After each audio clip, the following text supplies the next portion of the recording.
More leads, more sales. Here's how right now. This is the Close the Deal podcast with Ewell Smith. Closers, I've got a 20-year sales veteran in the insurance business. She speaks all over the New Orleans market and across the Gulf region on sales training and communications. And Lisa Laird, you are a force of nature in our market in this region of the country. And we're going to go over 5 objections at the end of this show. One of them is specific to insurance, and you'll find out when we go over that, which one that is. But she's got 5 objections she's been training on for years. There's a whole host of objections, but I asked her for the top 5 that she sees on a regular basis that she helps people overcome. And the first one is absolutely critical. We're going to touch on that one today. Lisa Laird, I want to welcome you to the Close the Deal podcast.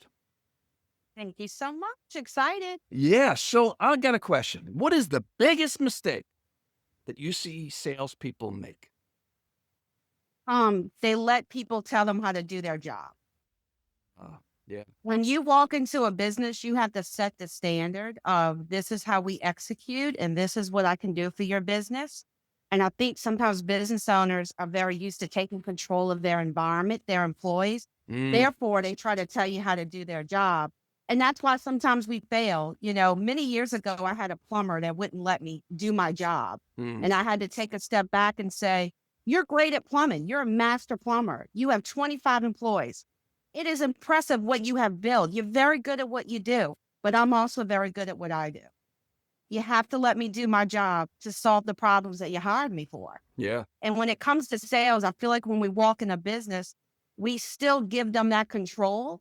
We still let them order us around, tell us what to do. So why would they schedule an appointment with us? Why would they do business with us if we don't have control? Yeah, that The makes sense. control is not aggressive. It's a professional. Mm-hmm. Yes, I that makes all the sense in the world.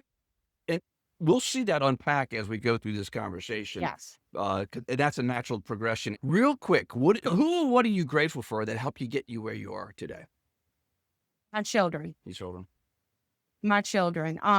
You know, I can tell you being in sales, I've been commission only. That means there is no salary. There is no hourly. If I make great efforts, that's okay, but I only get paid for results. Mm-hmm. You know, when my internet and cable would be cut off because I didn't make a sale, that didn't affect me, that affected my children.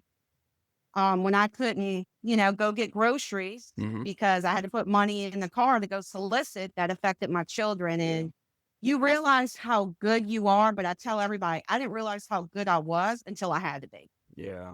And it changed my life. It changed my life. It didn't show me sales were easy. It showed me sales was the answer. If I could have built a mail for $3,000, I'm commission only. I can hunt. I can find it. But someone that's salary and hourly, you can work 40 hours more a week. You're never going to accumulate that extra money like you can in sales. I just love the opportunity it's given my family. And, my youngest is special needs. I had to put my career on hold to make sure he got speech, OT, play therapy, which is all during the day. I couldn't make money at lunchtime. So after my husband got home, I went out there and hit it.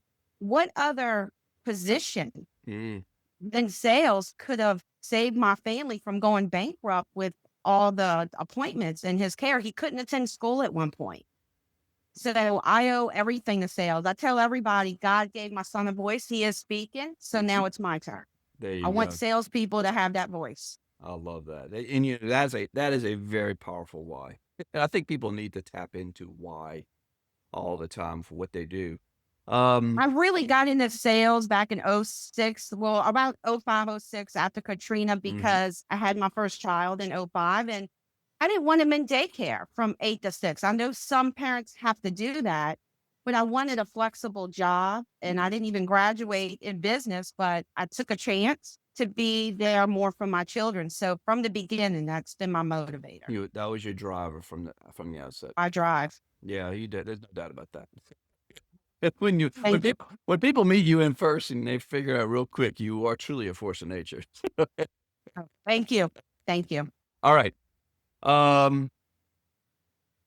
Let's talk about, so you're going to be trained, you do your speaking seminars and the training.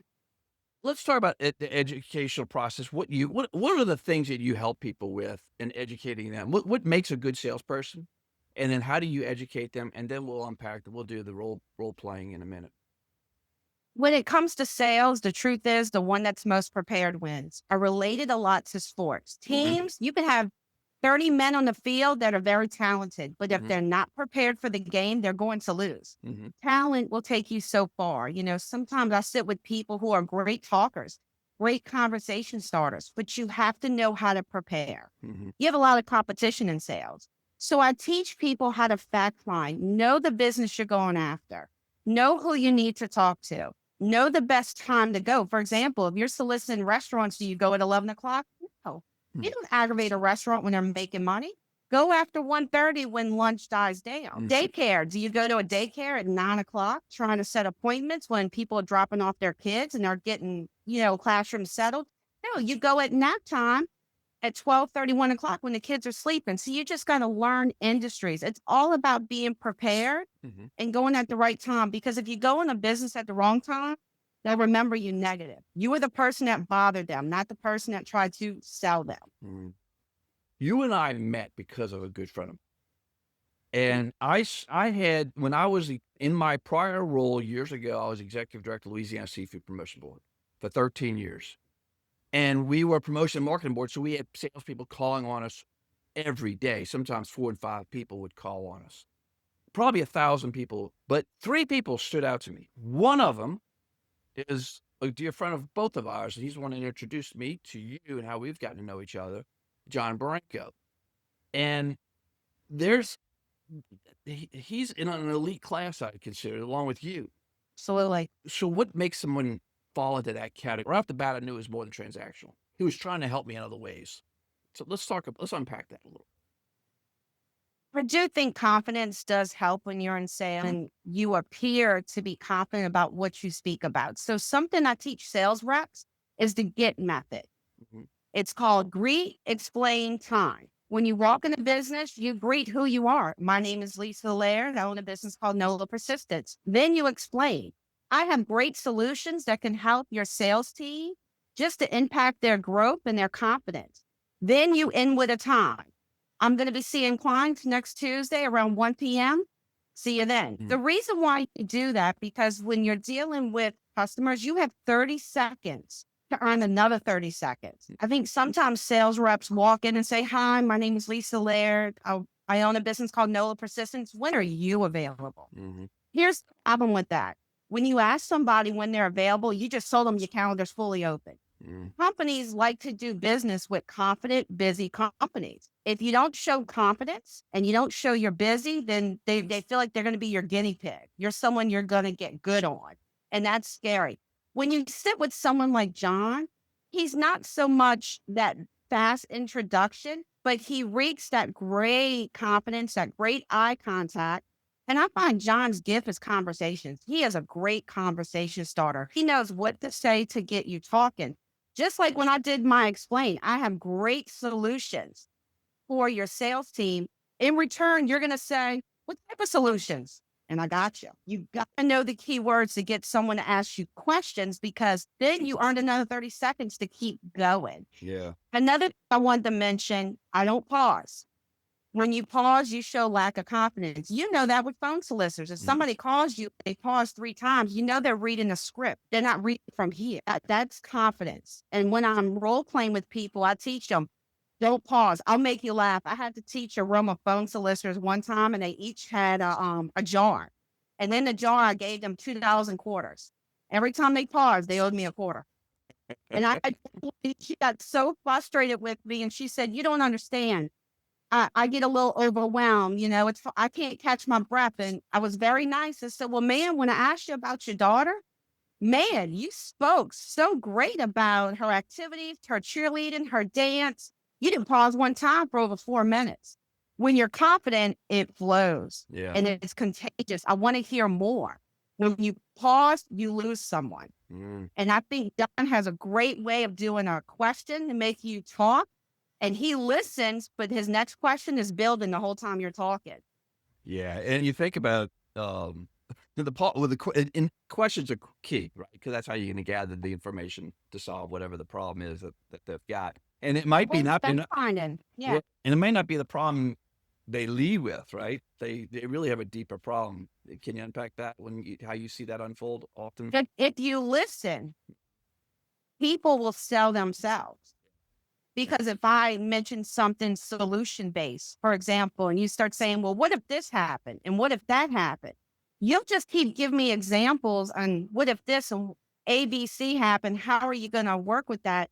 When you're giving me an example, it's probably something that's happened to you. You just want my input on how I would handle it. But the more and more I get you talking, you are selling yourself on, I probably do need this solution. I probably need to sit down with her. You know, one thing I tell owners when they're a little pushed back from me, I say, just know what you're saying no to. Because with me for 15 minutes. I love that line. Just know what you're saying no to. That's a great line. Me for 15 minutes and you know you're not interested.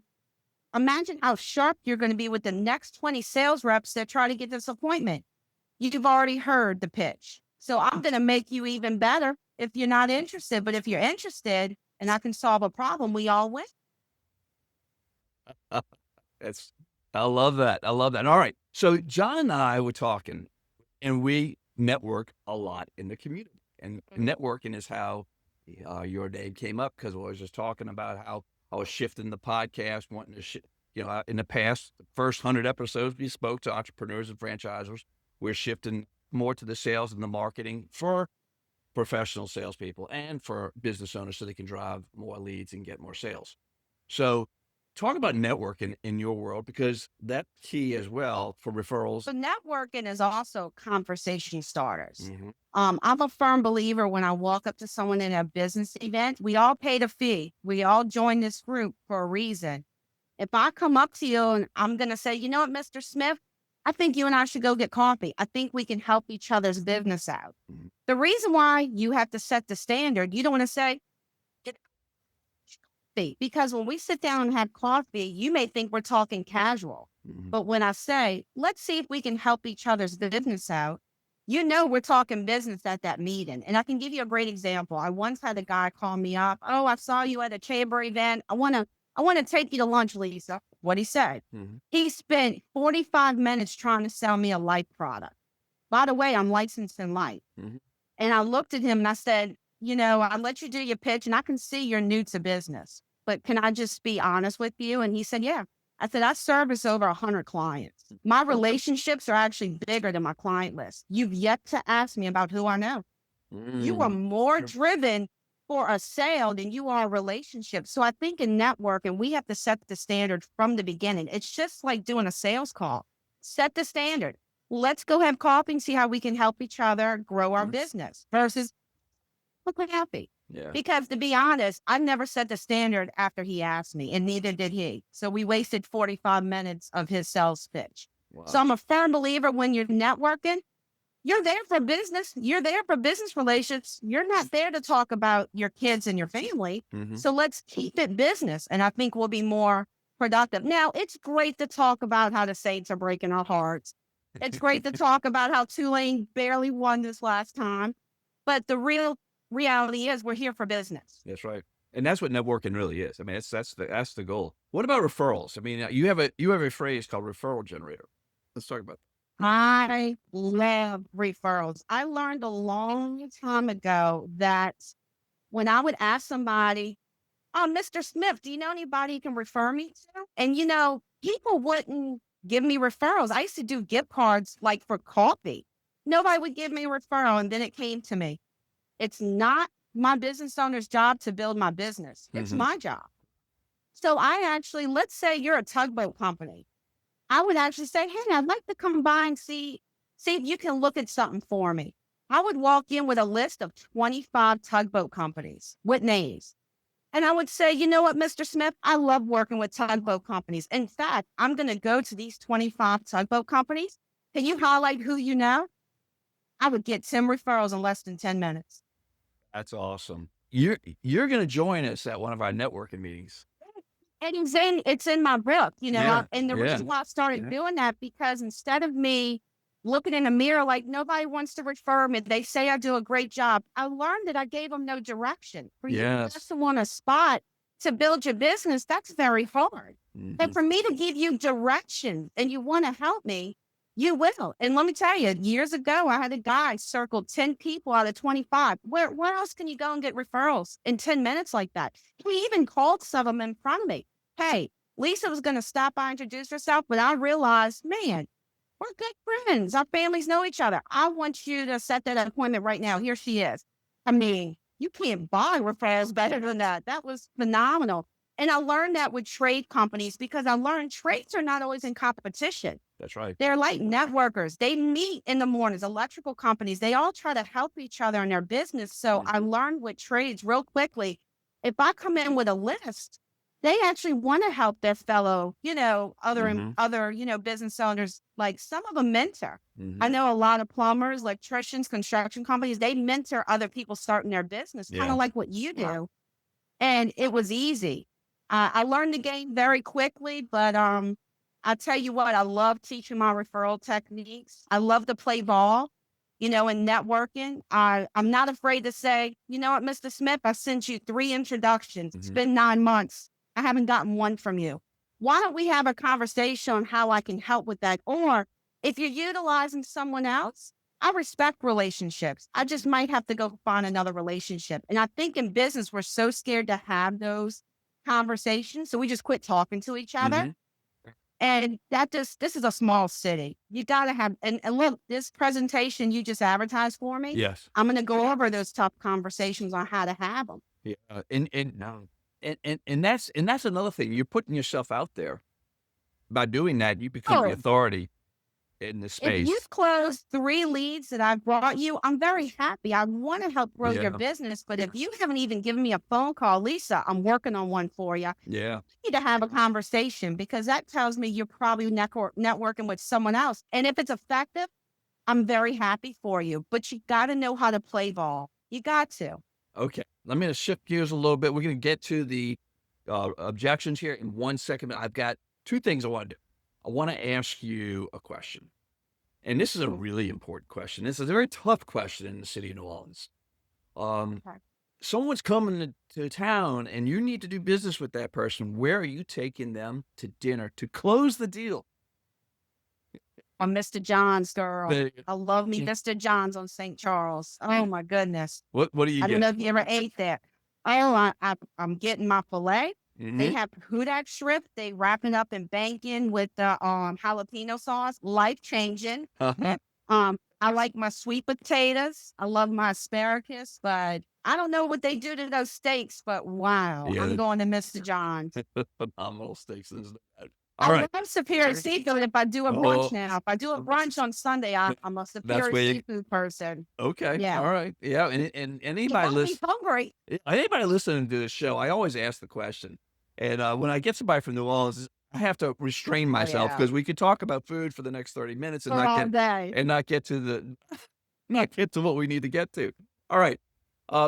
Before we get to the objections, because what I'm going to do is we're going to take this objection. We're going to take it objection by objection. But I just want to make sure people know where to find you.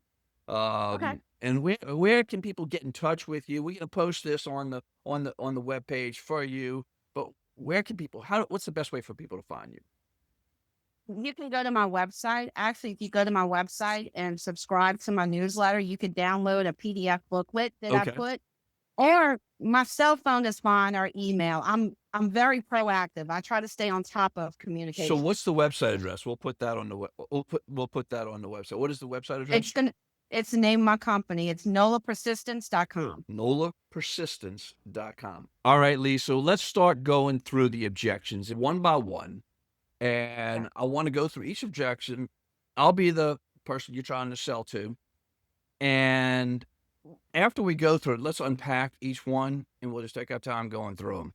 And we got 5 of them we're going to hit. But the first one is perhaps the most common objection, and it comes not from the owner, but from the gatekeeper, right? That's where it comes from? Correct. Okay. So I'm going to be the gatekeeper, the person you need to get past to get to the owner. And this is the question. My response when you walk in the door and you start pitching me is, can you leave your card with me? I'm going to get your information. I'll send it to my boss. Well, I can appreciate you want to do that type of task for me. I didn't bring a business card in with me. I just came in to set an appointment. As far as information, I don't know enough about the company to really put a package together with rates.